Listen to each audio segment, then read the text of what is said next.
Saludos, mi nombre es Víctor Domínguez, estudiante de la Facultad de Ciencias Jurídicas y Políticas de la Universidad Fermín Toro, Escuela de Derecho. En esta oportunidad el tema a contemplar es el derecho internacional público. Hablando de sus orígenes, el derecho internacional empieza a desarrollarse a partir del siglo XVI.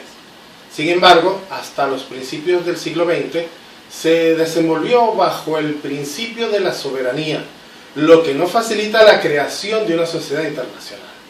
Las siguientes manifestaciones realizadas en la época moderna, donde se suceden acontecimientos históricos para el derecho internacional y donde éste se enriqueció con unos nuevos aportes, donde se estableció la igualdad religiosa, se adoptó el idioma francés como un lenguaje diplomático, se establecieron las embajadas permanentes y un sinfín de situaciones que vinieron a dar origen a lo que es el establecer el derecho internacional público como tal. Definiendo el derecho internacional público, podemos decir que es el ordenamiento jurídico que regula el comportamiento de los estados y otros sujetos internacionales en sus competencias propias y las relaciones mutuas sobre ciertos valores comunes, para realizar la paz y la cooperación internacional mediante las fuentes internacionales específicas, o más brevemente es el ordenamiento jurídico de la comunidad internacional. El derecho internacional público tiene su asiento en la base sociológica internacional, en lo que se puede denominar el grupo humano, constituido por un fondo de tipo comunitario y espontáneo y una realización orgánica de carácter societario y artificial, de lo cual nace y para el cual se forma esta específica norma jurídica. Lo que se ha discutido ha sido precisamente la naturaleza jurídica de esta normativa, y esto ha dado lugar a una específica filosofía del derecho internacional, que ha fijado tanto su existencia como su fundamentación en la relación con lo primero, ni el derecho como normativa obligatoria específica, y este es incompatible con la realidad social internacional, ni los argumentos de los negadores de esta naturaleza tienen la consistencia, por lo que no se puede negar el derecho internacional público como una existencia comprobada por parte de la realidad. El problema terminológico no ha dejado de suscitar ciertas polémicas doctrinales. Prescindiendo de otros antecedentes de la Edad Media, esta normativa era denominada ius gentium, lo que dio lugar al derecho de gentes en los tiempos modernos, hasta que a partir del siglo XVIII se empezó a extender la expresión de derecho internacional, que implícitamente se refiere a la más concreta del derecho internacional público, puesto que se habla de derecho internacional privado también, siempre se usa la expresión completa. Bueno, en fin, a pesar de que esta denominación ha sido criticada e incluso se ha intentado sustituirla por otra, es cierto que hoy ha adquirido carta de naturaleza y aparece como insustituible y clara. En este orden de ideas, Charles Rousseau señala que el derecho internacional público se ocupa de las relaciones entre los estados y entre los sujetos de derecho internacional, determinando las competencias entre los estados, las obligaciones impuestas a los estados, y también reglamenta la competencia de instituciones como la Organización de Naciones Unidas.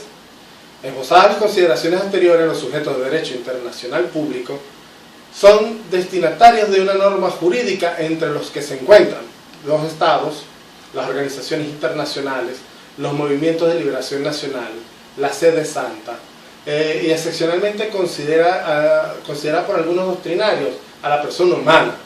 Por último, podemos citar a Enrique Gaviria Liévano, que señala que se entiende por derecho internacional público el sentido amplio del conjunto de normas destinadas a reglamentar las relaciones existentes entre los sujetos internacionales.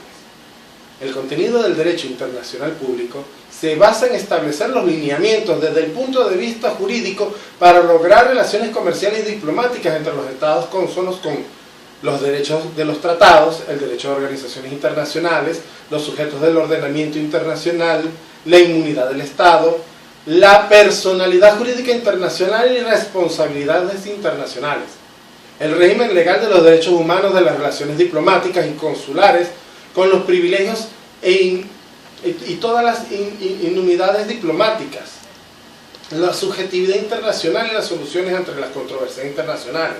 Como otro punto también podemos hablar de las normas consuetudinarias y las normas convencionales, la soberanía e igualdad de los estados como el régimen legal sobre el espacio marino. Con respecto al derecho interno, podemos decir que regula la conducta o relaciones entre los individuos. Esto vendría a representar el derecho privado. Y entre el individuo y el Estado viene a representar el derecho público.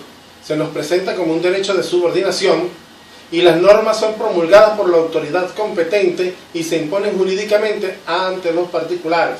Es un derecho totalmente más completo.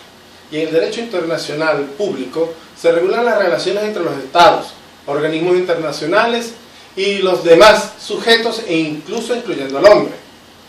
Se nos presenta como un derecho de coordinación y el único modo de creación de las normas jurídicas es el derecho entre los estados y las sanciones van dirigidas a estos estados, organizaciones internacionales y demás. El derecho incompleto está sujeto a la arbitrariedad y la acción discrecional del Estado en aquellas zonas que aún no son reguladas. El derecho interno es el conjunto de normas que regulan las relaciones entre los individuos e instituciones de estas con el Estado. El término se usa en contraposición al derecho internacional, que regula las relaciones entre el Estado u otros sujetos de derecho internacional. Existen diferencias importantes entre ambos. El derecho interno se caracteriza porque sus normas, con carácter general, emanan de instituciones determinadas y se imponen a los destinatarios, siendo posible la ampliación coactiva. Por el contrario, el derecho internacional surge de la coordinación y de acuerdo entre los diversos sujetos y no existe un mecanismo consolidado de aplicación coactiva del derecho. Se ha tratado de explicar la relación entre normas de uno y otro tipo a través de diversas teorías y modelos, entre las cuales podemos nombrar la teoría dualista. Es defendida, entre otros, por Carl Heinrich Triepel, que quien existen dos órdenes jurídicas totalmente independientes, ya que el derecho internacional y el derecho interno tienen fuentes diferentes y tratan de regular distintas realidades. Por lo tanto, para el derecho internacional tenga eficiencia en los ordenamientos estatales, puede producirse la recepción de la norma. Quienes critican esta teoría afirman que las fuentes son las mismas. Lo que existe es una diferencia de la expresión técnica y en la práctica muchas de las normas de derecho internacional entran en vigor en el derecho interno, sin que sea necesaria una transformación. De acuerdo a esta, el derecho interno y el derecho internacional conforman un sistema único, defendiendo la unidad esencial de los ordenamientos jurídicos. Las teorías monistas implican un principio de subordinación y en función del mismo se distinguen dos variantes.